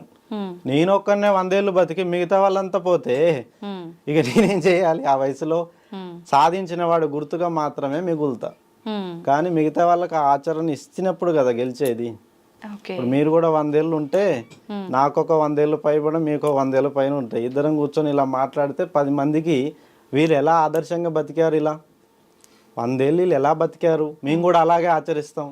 ఈ మరణాలేంది, ఈ రోగాలేంది, ఈ బాధలేందని వేడుస్తున్న వాళ్ళు లక్షలు కోట్ల మంది ఉన్నారు. కానీ ఇది సృష్టికి విరుద్ధం అవ్వదా? ఈ మరణం అనేది సహజం కదా. ఇది మనకి ఇక్కడ నేనైతే ఇక్కడ నాతో పని ఉందనుకుంటున్నా. ఈ భూమండలంలో నాతో మంచి మంచి పనులు చేసే ఉన్నాయి అనుకుంటున్నా కాబట్టి నా కోరికలో తప్పులేదు. మీతో పని ఉందంటే భగవంతుడే మీకు అంతవరకు ఆయుష్ ఇస్తారు కదా. మీరు అమరత్వం కోసం సాధన ఎందుకు చేయాలి? పనుల మించి దాటి అమరత్వాన్ని పొందడం. కర్మలో గెలవంది అమరత్వం ఎలా గెలుస్తాడు? కోరుకుంటే గెలిచేది కాదు అది. మొదలు ఈ ఆయుష్ని గెలవాలంటే కర్మని గెలవాలి, కర్మని దాటాలి. కర్మయోగంలో అన్ని కర్మలలో నిశ్చేష్టుడైన వాడు ఆయువుని పురుడు పోసుకోగలడు, చనిపోయిన వాటిని బతికించగలడు, మరణిస్తున్న వాటిని కాపాడగలడు, జీవధర్మాలన్నిటినీ శాసించగలడు. మరి ఆ అర్హత అమరుడికే ఉంది. అమరత్వం కనిపెట్టని వాడు రోగయి ఇతరులను ఎలా గెలిపిస్తాడు?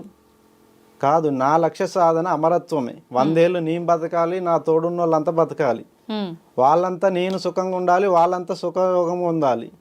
ధర్మాన్ని ఆచరించి మన ప్రాంతాన్ని కాపాడుకోవాలి, మనము బాగా కాపాడబడాలి. అది మిస్ అయింది కాబట్టి మనల్ని ముస్లిమ్స్ కానీ వాళ్ళు బ్రిటిషర్స్ కానీ వచ్చి 200 ఏళ్ళు పాలించి ఇక్కడ ఉన్న ఆలయాలు ధ్వంసం చేశారు, ఇక్కడ ఉన్న స్త్రీలను అత్యాచారాలు చేశారు.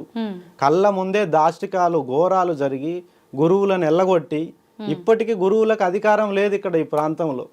ఇప్పుడు మీరు అన్నారు అమరత్వాన్ని సాధించాలి, ఆ సుఖాలు ఆ కష్టాలు అన్నీ కూడా చూడాలి, నేను నాతో పాటు అందరూ అన్నారు కదా. ఇప్పుడు మామూలుగా సాధువులు, ఈ గురువులు, వీళ్ళు ఈ సన్యాసులు వీళ్ళంతా కూడా ఇవేవి ఆశించకూడదు, కష్టం సుఖం ఎండ వాన ఇవన్నీ ఏమి ఉండకూడదు అంటారు కదా. త్యాగము గొప్పతనాన్ని చెప్తుందా? పంచుకోవడం గొప్పతనాన్ని చెప్తుంది. ఇప్పుడు నేను ఒక మంచి విందుని తెచ్చుకున్నాను, అది నేనే తింటున్నాను. ఇప్పుడు నాకు దిష్టి తగలదా? మీరు దిష్టి పెట్టరు, గురుజీ తెచ్చుకొని ఆయనే తింటున్నాడు అనుకుంటారు. ఇప్పుడు నేను ఆ పలహారాన్ని మీకు కూడా దాన్ని కోసి 4 విధులకు పంచిపెట్టిస్తే నలుగురు ఆ తృప్తిని స్వీకరిస్తారు కదా. అప్పుడు ఆ చెట్టు బతుకుతుంది కదా. నేను తిన్న చెట్టు గుర్తింపు ప్రజలలో వచ్చి ఈ ఫలం మంచి రుచినిస్తుంది, ఆ సాధువు పరిచయం చేశారు ఆయన గుర్తింపుగా మనం ఈ చెట్టుని పెడదాం, అందరం తింటాం ఈ పండ్లు ఫలాలు అని వాళ్ళు కూడా అందరు గుర్తిస్తారు కదా. అలా మనం పంచుకుంటేనే, అందరికి పంచుకుంటేనే. ఇప్పుడు నా పిల్లలు ఎవరి చేతులు ఉన్నారు? ప్రజల చేతుల్లోనే. నా తల్లిదండ్రులు ప్రజల చేతుల్లోనే ఉన్నారు, నేను ఉన్నా. నేను ఒక్కరిని గెలిచి నా పిల్లల్ని ఓడనివ్వద్దు కదా. నా భవిష్యత్ తరాలు బాగుండాలి, నేను ఒక్కరిని బాగుంటే కాదుగా. ఇప్పుడు మీరు అన్నట్టు ఒక సాధువు తన జీవితాన్ని పరిత్యాగం చేస్తాడు.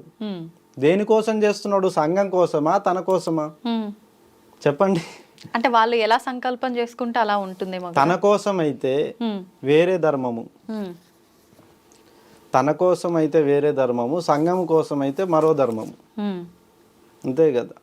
ఓకే, నేను నా కోసమే గాక నా బిడ్డలు నా భవిష్యత్ తరాలను చూసి నేను ఈ ఆచరణ చేసుకుంటున్నా. త్యాగము కంటే కర్మే గొప్పది, గెలిపే గొప్పది, విజయమే గొప్పది. త్యాగము మనల్ని ఆనంద పెడుతుంది, కానీ చరిత్రని రాయాలంటే పోరాడే వాళ్ళతో సాధ్యమవుతుంది. ఓకే, త్యాగము చరిత్రలో ఎల్లకాలముని గెలిపించే శక్తి త్యాగానికి లేదు. అది కొద్ది సందర్భాల్లో గెలవగలుగుతుంది త్యాగం.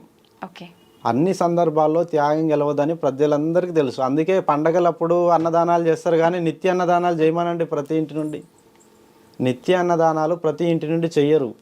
ఏదో పండగ సమయంలో, ఏదో ఒక కొద్ది సమయంలో లేని వాళ్ళకి మనం ఇచ్చి సంతోషపడతాం. సంఘ పరిత్యాగమే మన ఆనందం కోరుకున్నాం. ఇప్పుడు నేను కోరుకుంది కూడా అదే. నేను ఈరోజు ప్రజల ముందుకు ఎందుకు వచ్చానంటే నా ప్రజలు బాగుండాలి. ఎందుకంటే నా భవిష్యత్ తరాలు ఈ ప్రజలతోనే తిరుగుతారు. వాళ్ళు చెడిపోతే నా పిల్లలు కూడా చెడిపోతారు కదా. వాళ్ళని బాగు చేస్తే నా పిల్లలు కూడా బాగు చేస్తారు కదా వాళ్ళు. అంటే ఇది ఒక రకమైన స్వార్థం కాదు, ఇది మన బంధం యొక్క గొప్పతనం. ఇప్పుడు మనమంతా ఈ ప్రాంతంలో ఉన్నాం, ఇండియన్స్ అని ఎందుకు చెప్పుకుంటున్నాం? మనమంతా భారతీయులు అని ఎందుకు చెప్పుకుంటున్నాం? అలా చెప్పుకోకపోతే విలువ లేని కాడ ఏది కలవదు, జరగవు. మనమంతా ఒకటే అని చెప్పుకోవడంలో, పంచుకోవడంలోనే. ఇప్పుడు చూడండి, మీకు కావలసిన మీకు వస్తున్నాయి, మాగా ఒకరినొకరు అవి సమాహారం చేసుకుంటున్నాం. అది తృప్తి, పంచుకోవడంలోనే తృప్తి. అంతేగాని దాచుకోవడంలో తృప్తే ఉండదు. అట్లంటే 100 కోట్లు ఉన్నాయి, వాళ్ళు దాచుకోమనండి, తృప్తి వస్తుందా? రాదు. వాళ్ళు కార్యాలు చేయాల్సిందే. ఓకే. అది పంచిపెట్టన్నా పెట్టాలి, ఖర్చులన్నా చేయాలి. వాళ్ళు చేస్తూ ఆనందపడాలి తప్పితే అవి ఉన్నాయి కదా ఆస్తులని పక్క దాచి పెట్టుకుంటే రోగాలు వస్తాయి అంతే. విధి పసిగడుతుంది. ఎవడు బాగా ఉన్నది, ఎవరికి ఏ నష్టం ఉందో విధి పసిగట్టి వారికి ఒక మాయ రోగాన్ని సృష్టిస్తుంది. ఎవరికి అంతుపట్టని ఒక మాయను సృష్టించి వాళ్ళతో అవి బయటికి తీపిస్తుంది. అట్లా జరిగితేనే కదా ఇప్పుడు కరోనా అని, ఆ వైరస్ అని, ఈ వైరస్ అని విలయతాండవం చేసి ప్రజల అలవాట్లను మారుస్తున్నాయి. ప్రజల అలవాట్లని, నైతిక విలువల్ని గుర్తు చేస్తున్నాయి. మనం ఉన్నటువంటి జీవము, మన ప్రాణము, మన ఆశయ సాధనలంతా గుర్తించుకొనే ఏ పనైనా చేయాలి. అంతేగాని నాకు దాన్ని పట్టుకోవాలనిపించిందని, దాన్ని కొట్టాలనిపించిందని ఇట్లా ఒక స్వయం పాలన అనేది మూర్ఖత్వాన్ని తెలియజేస్తుంది. స్వయం అధికారము ఉండకూడదు. సంఘము తోడ్పాటుతో ఉన్నటువంటి బలాన్ని గుర్తించండి.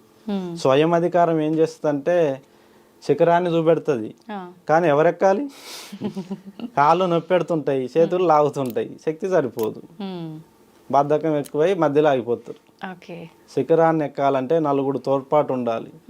ఒకరు మంచినీళ్ళు తేవాలి, ఒకరు ఫుడ్ తేవాలి, ఒకరు అన్ని బలాలు వేసుకొని పోతేనే శిఖరం ఎక్కుతాం. మన సంఘంకి సేవ చేయాల్సిందే ప్రతి ఒక్కరు. చెయ్యకపోతే ఆ దాడి వాళ్ళ మీదే జరుగుతుంది ఫస్ట్. అది వాళ్ళకే చుట్టుకుంటది. అందుకే కదా ప్రజలందరి పాపాలు తొలగాలనే మహాకుంభమేళ నాగ సాధువులు నిర్వహిస్తున్నారు. ఎందుకు? ప్రజలందరి వివిధ కర్మల్లో పాప ప్రక్షాళన చేసుకోవడం కోసం 12 ఏళ్లకు ఒకసారి సంగమాన్ని సృష్టించారు. త్రివేణి సంగమం, యమునా నది, కృష్ణా నది కలయిక జరిగి అంతర్వాహినిగా సరస్వతి ముందుకు వస్తుంటది. సరస్వతి అంటే ఏంటి? జ్ఞానాన్ని నడిపించేది. అంటే ఆచరణిస్తూ యోగులు అక్కడ ఏం చేశారు? అది ఒక ఆచరణని సృష్టించారు అక్కడ. 12 ఏళ్లకు ఒకసారి కుంభరాశిలో బృహస్పతి ఉండగా మేషరాశిలో సూర్య సంక్రమణములు చూసుకొని ఆ యొక్క ఆచరణ పెట్టారు. అంటే సూర్యుడు మేల్కొని పోయేవాడే. సరస్వతీదేవి జ్ఞానాన్ని నడిపేదే, విద్యనిచ్చేదే. అలా విద్య మేల్కొల్పుడు జరుగుతుంది అక్కడ. విద్యతో మేల్కొల్పడం అనేది జరుగుతుంది కాబట్టి నాగ సాధువులు అక్కడ శిక్షణ తీసుకుంటున్నారు. ఇప్పుడు నాగ సాధువులుగా వాళ్ళని మనం తయారు చేయాలంటే భవిష్యత్ తరాలను ఎక్కడ ఇవ్వాలి దీక్ష? కుంభమేళాలు ఇవ్వాలి. కుంభమేళాలో ఇచ్చే దీక్షే ప్రధానం. మళ్ళీ మిగతా ఇండ్ల చోట దేవాలయాల్లో ఇచ్చే దీక్షలు ప్రధానం కావు. ఎక్కడైతే నీళ్లు సుడులు పడుతుంటాయో, ఎక్కడైతే సంగమంలో, ఇప్పుడు అక్కడ సంగమం ఉంటుంది, అక్కడ నీళ్లు సుడులు పడుతుంటాయి. ఎక్కడైతే నీళ్లు సుడులు పడుతుంటాయో అక్కడే ప్రకృతి యొక్క కలయిక జరుగుతుంది అని అర్థం.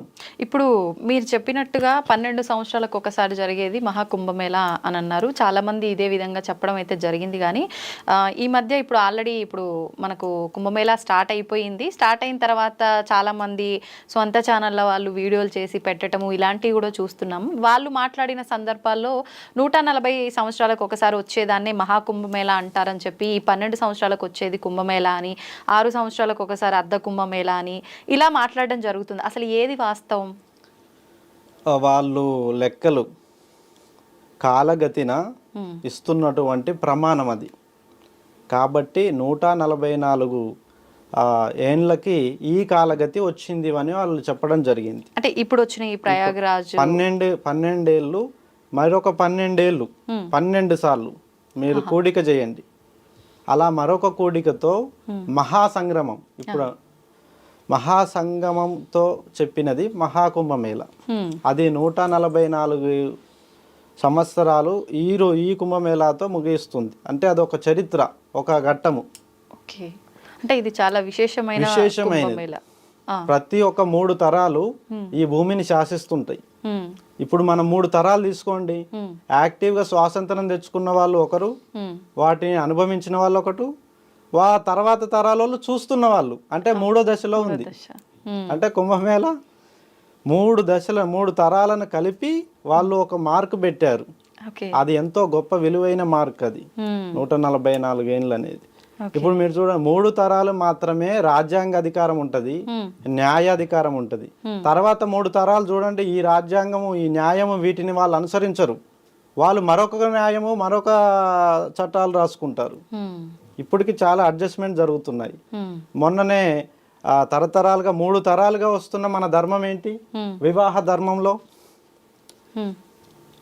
భార్యాభర్తలు తప్పితే మిగతా ఎవరు కూడా కలయిక ఉండకూడదు అని చెప్పడం జరిగింది అంతకుముందు తరాలు. ఇప్పుడు 3 తరాలు దాటాయి. ఇప్పుడు తరాలు ఏమని రాసుకున్నారు చట్టము? ఇండివిజువల్గా ఒపీనియన్ వాళ్ళకే తీసుకుంటున్నారు. మా ఇష్టం, మేము ఎవరిని కోరుకుంటే వాళ్ళతోనే ఉంటాం, అలా చట్టం చేయండి అని గవర్నమెంట్తో రాయించుకున్నారు. మరి 3 తరాల్లో ఆ చట్టాన్ని మార్చుకున్నారా లేదా? ఇంకా ముందు ఏమంటున్నారంటే ప్రతి 3 తరాలు తమ ధర్మాన్ని తమ చట్టాలను మార్చుకుంటారు. అది విధానంగా వస్తూనే ఉంది. ఈ భూమిలో అది కొత్త కాదు, అది పాత నియమంలోనే చాలాసార్లు సందర్భాల్లో అలా జరిగింది. అలా అంటే తెలంగాణ పేరు ఏముంది? త్రిలింగ దేశం. అంతకుముందు 3 తరాలు త్రిలింగ దేశంగా పిలుచుకున్నాయి. తర్వాత 3 తరాలు ఈ బ్రిటిషర్స్ పాలన, ముస్లిమ్స్ల పాలనలో పేరు తెలంగాణగా మార్చుకున్నారు. వాళ్ళు పేర్లు బదలం అనేది జరుగుతూనే ఉంది. ప్రాంతానికి కానీ మన ఆచారాలకు కానీ అన్ని మారుతూనే వస్తున్నాయి. అక్కడ కూడా మహాకుంభమేళ అనేది నాగసాధువులు పురుడు పోసుకున్నటువంటి ప్రాంతం. నాగసాధువులు తీసుకునే దీక్ష ఎంతో గొప్పది. వాళ్ళు ధర్మం కోసం పనిచేసే సైన్యం. దీన్ని మన ఋషులు మునులు ధర్మపక్షాన కొంతమంది క్షేత్రపాలకులను తయారు చేసిన సందర్భంలో అన్ని అస్త్ర విద్యలు శస్త్ర విద్యలు నేర్పించి ఆ కుంభమేళాల సంగమంలో నేర్పించి కొత్త వారిని న్యూ జాయినింగ్స్ అనేది స్టార్ట్ చేస్తారు. కుంభమేళా సమయంలో మాత్రమే కుంభమేళా సమయంలో మాత్రమే అది స్టార్ట్ అవుతుంది. ఇప్పుడు కూడా ఈ కుంభమేళా సందర్భంగా లక్షల మంది నాగసాధువులుగా పరిణితి చెందుతున్నారు. అంటే నెక్స్ట్ రాబోయే తరాల కోసం వాళ్ళు వాళ్ళ ధర్మాన్ని రక్షించడం కోసం వీళ్ళు తయారవుతున్నారు. ఇప్పుడు ఈ కుంభమేళా స్టార్ట్ అయ్యి దాదాపుగా ఒక 4-5 రోజులు కావస్తోంది ఆల్రెడీ. మీరు వెళ్ళొచ్చా అన్నారు కదా, మీరు ఎన్ని రోజులు ఉండడం జరిగింది? ఎప్పుడు వెళ్ళారు? అక్కడ కిటకిటలాడిపోతుంది, మనం నడవటం మన చేతిలో ఉండదు, తోస్తే పడిపోతాం అంటారు కదా, ఎలా ఉంది ఇక్కడ? నేను మొదటి రోజు పుష్య పౌర్ణమి జనవరి 13 మొదటి రోజున అక్కడ రాత్రి చేరుకోవడం జరిగింది. ఆ తర్వాత మకర సంక్రమణంలో నాగసాధువులందరితో కలిసి సమిష్టిగా కలిసి వెళ్ళి స్నానమాచరించి మా యొక్క నాగసాధువుల ధర్మాన్ని తెలుసుకోవడం జరిగింది. ఆ తర్వాత 3వ రోజు కాశీ యొక్క విశ్వేశ్వరుని దర్శనం ముగించుకొని గురువుల ఆజ్ఞ తీసుకొని నేను రావడం జరిగింది. మళ్ళీ వెళ్తాను, చిన్న ఆచరణ ధర్మాన్ని పాటిస్తూ బయటికి రావడం జరిగింది. మళ్ళీ ఆచరణకి మళ్ళీ వెళ్ళడం జరుగుతుంది గురువుల దగ్గర. ఇది అంటే మీ గురువులు రమ్మన్నప్పుడు వెళ్ళి అక్కడ అంటే రమ్మన్న పర్పస్ ఏంటో చూసుకొని మళ్ళీ వచ్చేయటమా? మీ ఇష్టానుసారం అనేది ఏమి ఉండదా? ఇది స్వయం అధికారాన్ని మేము ఎక్కువ ప్రేరేపించాం. సంఘముతోడను ఇప్పుడు ఎవరికి అవసరమో మనల్ని అటువైపే నడిపిస్తాం. ఇప్పుడు మీకు కష్టం ఉందనుకోండి, మీ వైపు వచ్చేస్తాను భగవంతుడు పంపిస్తే. వారికి వచ్చింది అనుకో, వారి వైపు వెళ్తాను. ఎక్కడైతే ఆర్తనాదాలు వినిపిస్తాయో అక్కడికే వెళ్ళమని భగవంతుడు ఆజ్ఞ, శివాజ్ఞ. ఆర్తనాదాలు ఉన్న కాడ భగవంతుని బతికించాలి, అది నా ధర్మం, అది నా నాగసాధువుల ధర్మంలో ఉంది. ఎక్కడైతే బాధలు ఆర్తనాదాలు ఉంటాయో అక్కడ సరిచేయడానికి ఆ దేవుణ్ణి మేల్కొల్పడానికి బయలుదేరుతాము. ఇప్పుడు కుంభమేళాలో కొన్ని వందలే కాదు వేల సంవత్సరాల వాళ్ళు కూడా ఉన్నారని చెప్పి వాళ్ళు అక్కడికి వస్తారని చెప్పి మాట్లాడు. నేను కూడా అమరత్వం కోసం వెళ్ళాను. ఇప్పుడు నేను కూడా వారిని మీరు చూసారా? నేను చూశాను. నాకు దీక్ష ఇచ్చిన మా గురువు గారు మా తాత పరిచయం చేశారు ఆయనని. మా తాతగారికి ఆయన గురువు. ఆయన నన్ను చిన్న వయసులో, నాకు 8 years ఉంటాయి, ఆ సందర్భంలో ఆయన పరిచయం చేశారు. మా మనవడు ఇతనికి ధర్మ యోగమును శాస్త్రయోగమును విద్య యోగమును అన్ని విధాలుగా మీరు ఇతనికి దివ్య దృష్టిని ప్రసాదించండి అని అనగా ఆయన చేయి పెట్టి ఆయన ఆప్యాయంగా తనలో ఐక్యం చేసుకున్నారు మమ్మల్ని. ఆయనకి ఎంత వయసు ఉంటుంది? ఆయనకి నేను కలిసిన సందర్భంలోనే ఆయనకి 108 ఏళ్ళ పైబడి ఉన్నారు. నేను కలిసిన చిన్న వయసులో 108. అంటే ఇప్పుడు ఒక 140 130 చిల్లర ఉండొచ్చు. 130 ఏండ్ల వయసులో, 120 నుంచి 130 ఏండ్ల మధ్య వయసులో ఆయన మరణించడం జరిగింది. స్వర్గస్థుడు ముక్తిని పొందడం జరిగింది. ఆయన ముక్తిని పొందేటువంటి విధానం కూడా పంచభూతాలు స్వీకరించినాకనే తను మరణించారు. అంటే ఇచ్చా మరణం ఉంటుంది యోగులకి, చిరంజీవులకి ఇచ్చా మరణం ఉంటుంది. కోరుకున్నప్పుడే వాళ్ళు ఈ తనువుని వదిలేస్తారు, తనువుని చాలిస్తారు. అలాగా తనకి ఈ భూమి మీద ఎవరెవరికి ఆయన విద్యను అందించారో, ఎవరెవరికి ఆయన యోగమునిచ్చారో, అలా కొన్ని గుర్తుల కోసం ఆయన ఆయువుని పట్టుకొని ఉంచి మా అందరికీ అవి నిక్షిప్తం చేసి తన యొక్క జీవన పరిణితిని ముగించుకున్నారు. ఆయువును నిక్షిప్తం చేసి అంటే ఎలా? అంటే నా కోరికని నీకు ఇవ్వడం. ఇప్పుడు నా ధర్మాన్ని రక్షించడం నా కోరిక, ఇప్పుడు నా ద్వారా నీకిస్తున్నా, నీకిస్తున్నా. అంటే ఇంకా మీరు ఆ జీవితాన్ని చాలించాల అంటే మీ గురువు విషయంలో ఆయన చాలించాలనుకుంటున్నారు కాబట్టి ఆయన కోరికలని మీకు మీ ఆధీనంలోకి ఇవ్వటం ఎలా? ఆయన బలాన్ని, ఆయన యోగత్వాన్ని, ఆయన దివ్య దృష్టిని మాకు ఇచ్చారు. కాబట్టి ఆయనను స్పర్శించిన మేము విజయులమైనం. ఆయనను స్పర్శించాకే మేము కూడా మహిమలను చూడగలిగాము, దేవుణ్ణి చూడగలిగాము, అద్భుతాలను చూడగలిగాము. కాబట్టి మేము ఇది నిజమని నమ్ముతున్నాం. కాబట్టి అలాంటి అమరత్వం ఉందని మేము నమ్ముతున్నాం, మేము పాటిస్తున్నాం. అలాంటి విజయాలు ఉన్నాయని మేము నమ్ముతున్నాం, ఆచరిస్తున్నాం. అవి అన్ని మేము కల్లారా చూసి ఒకరు నేను ఇందాక అన్నాను కదా, సాధించిన వాళ్ళే చెప్పాలి గెలుపు గురించి. సాధించని వాళ్ళు చెప్తే అది వేరేలాగా అనిపిస్తుంది. ఆయన సాధించాడు కాబట్టి మాకు చూయించారు. మేము కూడా సాధించి చూయించడమే మా యొక్క లక్ష్యం. మేము కూడా సాధించి చూయించాల్సిందే. ఇప్పుడు మీరు దేవుని చూసారా? అయితే నేను చూశాను. ఎక్కడ, ఎప్పుడు, ఎలా? అదృశ్య ఒక రూపము అదృశ్యంగా వచ్చి నన్నే శాసించడము, కాలాన్ని శాసించడము, పంచభూతాలని శాసించడము అనేది నాకు కొన్ని విశేషంగా నా జీవితంలో కొన్ని భాగాలు ఉన్నాయి. అలా కొన్ని ముఖ్య సందర్భాల్లో, కొన్ని ఎవరూ లేని హిమాలయాల్లో ఎవరూ లేని ప్రాంతం ఒకటి ఉంటుంది. ఆ చోట నేను సాధనలో ఉన్నప్పుడు ఒక మాయా రూపంలో నడవడిక వచ్చేసి భవిష్యత్తుని నాకు కొంత వివరించడము, ఇలాంటి అడుగులు వేయడం అనేది అదృశ్య రూపంలో నాకు వెంబడించి చెప్పిన విధానంని నేను చూశాను.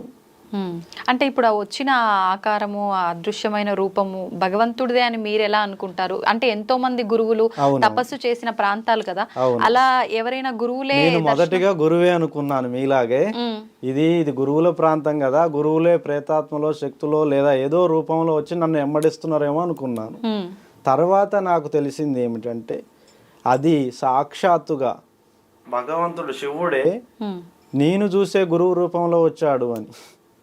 గురువులకు వస్తే మనం భయపడం, కానీ ఒకసారి వచ్చారు. ఒకసారి నాకు కనిపించిన విధానం ఏంటంటే ఆ రూపాన్ని చూసి నేను ఒక వింత అనుభూతి కలిగింది. ఎన్నడూ చూడని ఒక రూపాన్ని, అది విశ్లేషణ కూడా చేయరాని విధంగా రూపం కనిపించింది శివయ్యది నాకు. అప్పుడు దండం పెట్టుకున్నాను.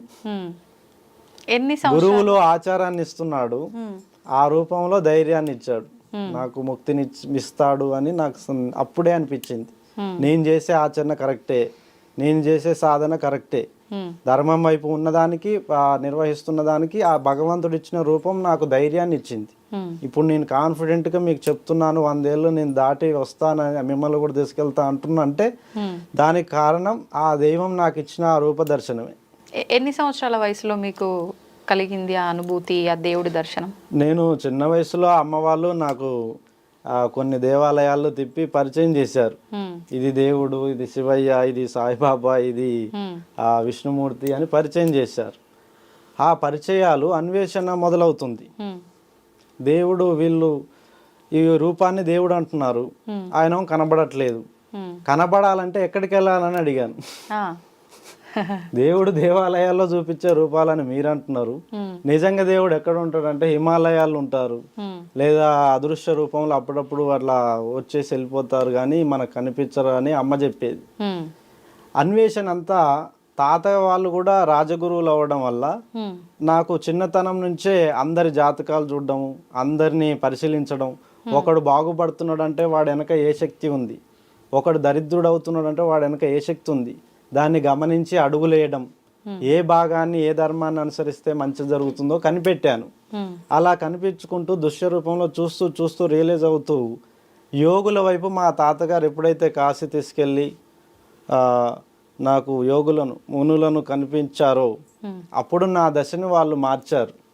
వాళ్ళు ఇచ్చిన స్పర్శే నన్ను మార్చింది, నా అన్వేషణని నిజం చేసి చూపించింది. నేను గురువు అయ్యేటువంటి ఆ అవకాశాన్ని ఈరోజు కలిగించింది అంటే ఆ మహాయోగులు ఇచ్చిన అనుగ్రహమే. ఇప్పుడు మీరు చేసినట్టుగా ఈ సాధనలు ఈ ఉపాసనలు చేస్తే దేవుడు ఎవరికైనా కనిపిస్తాడా? ప్రతి ఒక్కరికి పరిచయం చేయడమే నా ధర్మం. దేవుణ్ణి పరిచయం చేయడమే.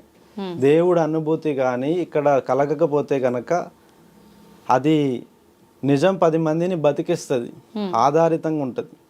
అబద్ధం ఆందోళన సృష్టిస్తుంది. ఇప్పుడు ప్రతి ఒక్కరికి పరిచయం చేయడం అంటే ఎలా పరిచయం చేస్తారు? నా గురువులు నాకు ఇచ్చిన ఆచరణ దైవం అన్నారు. దేవుడు గుళ్ళో ఉండడు, దేవుడు ఆచరించే విధానం పైన మనిషి తలపైన ఉంటాడు అని చెప్పాడు నా గురువు. నువ్వు వాక్కుని నీ యొక్క ఆచరణని ఎటువైపు తీసుకెళ్తున్నాడో భగవంతుడు చూస్తాడు. అన్ని దిక్కులో ఉంటాడు, టోటల్గా అన్ని దిక్కులు ఉండగలడు. మన వేదాల్లో కానీ మన వైదిక సిద్ధాంతాల్లో కూడా అదే ఉంది. అది చూడలేకపోయే వాళ్ళ కోసమే యోగులు దేవాలయాలు నిర్మించారు. ఆధారభూతంగా నిర్మించి కొన్ని విలువలను సృష్టించి దాని ద్వారా జరిపిస్తున్నారు. చూడలేని వారు దేవాలయం స్పర్శతోనే తాకి చూడాలి.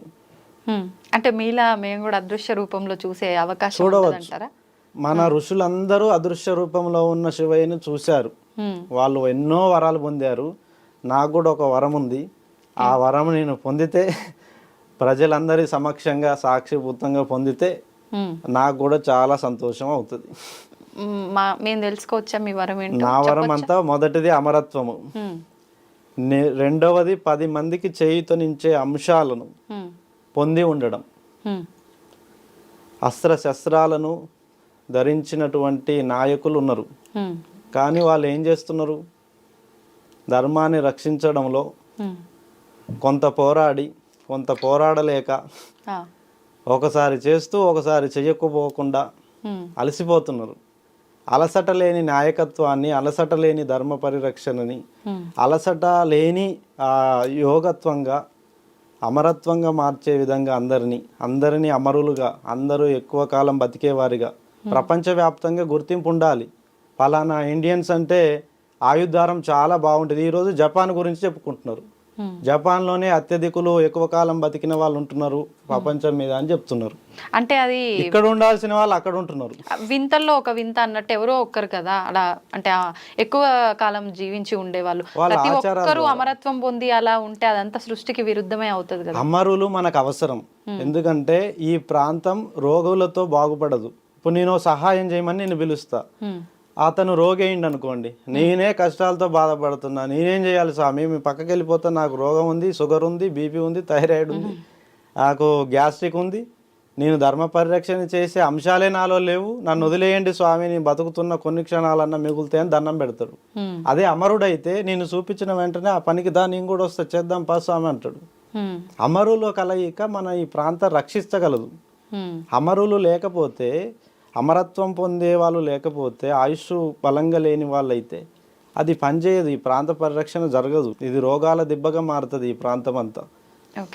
ఈ ప్రాంత పరిరక్షణ కోసం నాగసాధువులు ఎన్నో ఆచరణలు తీసుకొస్తున్నారు. ధర్మాన్ని స్థాపన కోసం, ధర్మాన్ని స్థాపించడం కోసం విష్ణుమూర్తే 10 అవతారాలు ఎత్తిండు. అది సరిపోక ఇప్పుడు 11వ అవతారం ఉంది. దశావతారాలు ఎత్తుకుంటూ వస్తూనే ఉన్నాడు, అది ఆగదు. విష్ణు భగవానుడు సాక్షాత్తుగా ఈ యొక్క తొలగించడం కోసమే, ఈ యొక్క సమస్యల నుంచి విముక్తి చేయడం కోసమే అవతరిస్తున్నాడు.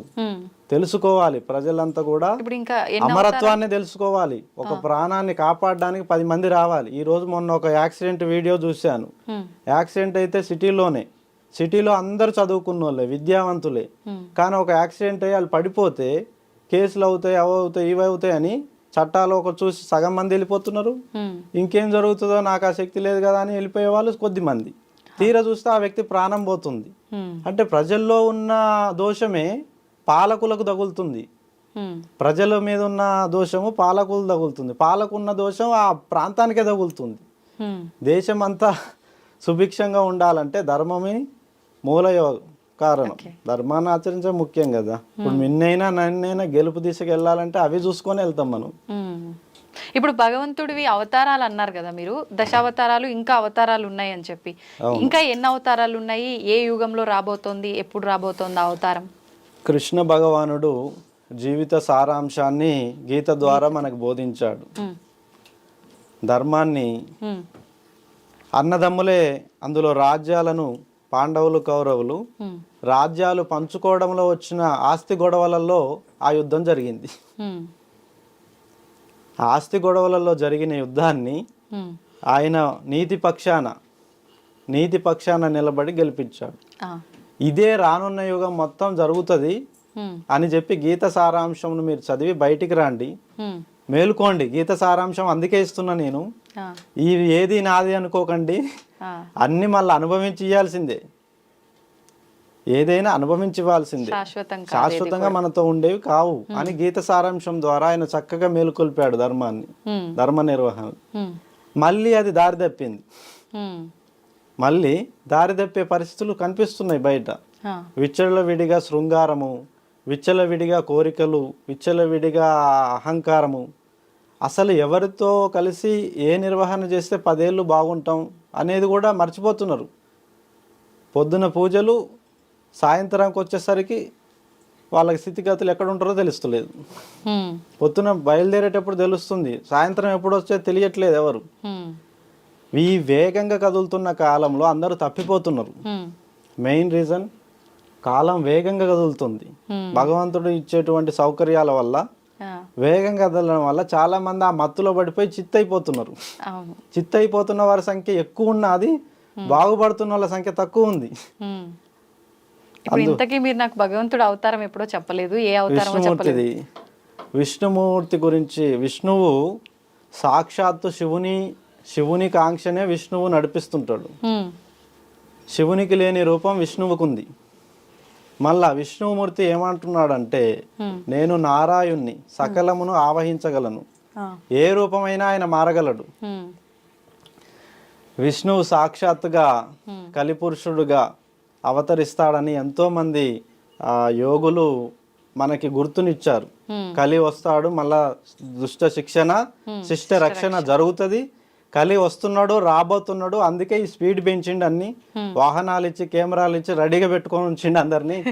కలి వస్తున్నాడు చూసుకోండి, ధర్మం పైన మరో కొత్త ఆటను చూడబోద్ది భూభాగం అని చెప్పి ఎంతో మంది మునులు, ఋషులు, యోగులు, తపద్వికులు తమ తపశ్శక్తితో ఊహించి కలి అవతారాన్ని మనకి పరిచయం చేస్తున్నారు, వస్తుంది అని. కానీ ఆరంభం అయిందనే నేను అనుకుంటున్నా. అయితే అందరూ ఈ వయస్కులే, మన సహచరులే అందరూ చూస్తే అది మహాభాగ్యం. అంతే కదా, మనమే చూస్తే మహాధన్యం. ఇంకా భవిష్యత్ తరాలు చూస్తే వాళ్ళకి ధన్యం. ఇప్పుడు మీరు అన్నట్టమేమో ఆరంభం అయిందని అనుకోవాలి, కలియుగం అనుకోవాలి. ఎందుకంటే కానీ ఆల్రెడీ అంతం కలియుగం అని చెప్పి కూడా మాట్లాడుతున్నారు కదా. ఆరంభం కానిదే అంతం ఎలా ఉంటుంది? అంతం గురించి ఆందోళన చెందే వాళ్ళు, ఏమి తెలియని వాళ్ళు అంతాన్ని కోరుకుంటున్నారు. అన్ని తెలిసిన వాళ్ళు ఆరంభాన్నే కోరుకుంటున్నారు. మీరు చెప్పండి, వాళ్ళ సంఖ్య ఎక్కువ ఉందా, వీళ్ళ సంఖ్య ఎక్కువ ఉందా? అదే పుకార్లు అవుతున్నాయి.